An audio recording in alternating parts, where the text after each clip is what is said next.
रुख करते हैं दरियाए चनाब का, जिससे इस वक्त मराला और कादिराबाद से इंतहाई ऊंचे दर्जे का सैलाबी रैला तेजी से आगे बढ़ रहा है। दरियाए चनाब में 9,80,000 क्यूसेक का रैला आइंदा 36 से 48 घंटों में मुल्तान दाखिल होने का इम्कान है। चनाब के साथ इलाके खाली करवाने का सिलसिला जारी है। सलमान जमीर हमें ज्वाइन कर चुके हैं, तफसीलात उन्हीं की जुबानी जानेंगे। जी सलमान, बताइएगा। जी बिल्कुल, इस वक्त मुल्तान शहर भी जो है वो खतरे में आ चुका है और सैलाबी अलर्ट जो है वो मुल्तान शहर में भी जारी कर दिया गया है। मैं इस वक्त मौजूद हूँ दरियाए चनाब के बेल्ट पर और मेरे पीछे जो आप ये पानी देख रहे हैं ये सैलाबी पानी है जो कि अब शहरों के साथ साथ बस्तियों के अंदर जो है वो दाखिल हो चुका है। नवाही इलाका जितना भी है वहां पर पानी जो है वो दाखिल हो चुका है। मेरा कैमरामैन अगर आपको दिखा सके कि मेरे इस हाथ पर ये लोगों के घर हैं जो कि मौजूद हैं, एक बच्चों का प्लेइंग एरिया भी मौजूद है जो कि इस वक्त पानी में डूब चुका है और उसके पीछे फसलें भी आपको नजर आ रही होंगी कि फसलें जो हैं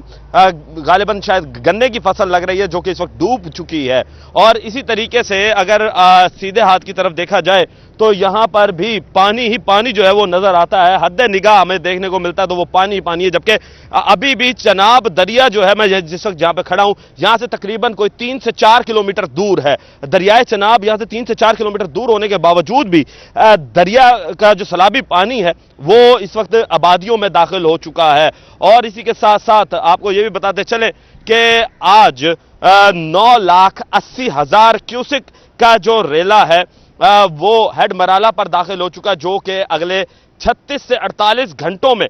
मुल्तान शहर का जो चनाब है दरिया उसमें दाखिल हो जाएगा। आपको ये भी बताते चले कि सन 2010 में जो इस वक्त सैलाब की सूरत हाल थी वो 10 लाख क्यूसेक उसकी रिकॉर्ड की गई थी, मगर अभी से ही जो हम देख रहे हैं कि हेड मराला पर जिसका जो हजूम है वो 11 लाख क्यूसेक पानी को रोकने का हजूम है, मगर इस वक्त 9,80,000 क्यूसेक का रेला जो है वो वहां से गुजर रहा है। इसी तरीके से बात करते चले हम दूसरे हेड्स की, तो इस वक्त हेड खान की जो है उसके मकाम पर 6,81,000 क्यूसेक है और हेड कादराबाद जो है उसके ऊपर 2,24,000 क्यूसेक का जो रेला है वो गुजर रहा है। याद रहे कि गुज़िश्ता रोज जो भारत ने पानी छोड़ा उसके बाद दरियाए चनाब का अंदर पानी की जो सतह थी वो बुलंद होना शुरू हो गई, और वो क्यों हुई कि दरियाए जेहलम और दरियाए रावी का जो पानी है वो दरियाए चनाब में छोड़ दिया गया। इसी के साथ साथ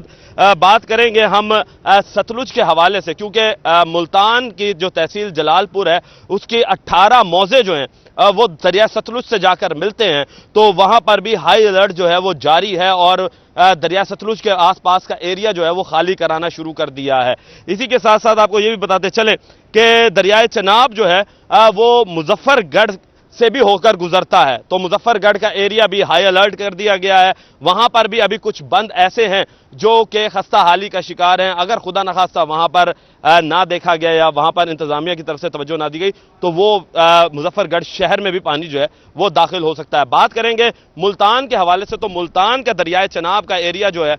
वो खाली करा तो लिया गया, मगर अवाम जो है वो यहां पर यही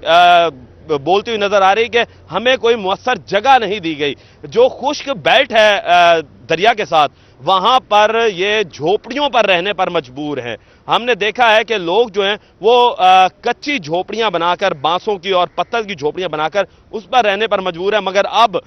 जब संगीन सूरत हाल इख्तियार कर रहा है सैलाब, और सैलाब जो है वो अगले 36 से 48 घंटों में जब मुल्तान दाखिल होगा तो तब ये लोग कहां जाएंगे, क्योंकि टाइम कम है और लोगों की आबादी जो है वो बहुत ज्यादा है, तो लोगों को यहां से इनखला के लिए एक वक्त भी दरकार चाहिए, मगर वो वक्त हमें ऐसा सच नजर नहीं आ रहा कि इंतजामिया की तरफ से जो है वो दावे तो किए जा रहे हैं कि हम जो है वो आवाम को रिलीफ फराहम करेंगे, मगर अब देखना यह है कि ये रिलीफ कितनी जल्दी और कब फराहम किया जाता है। जी।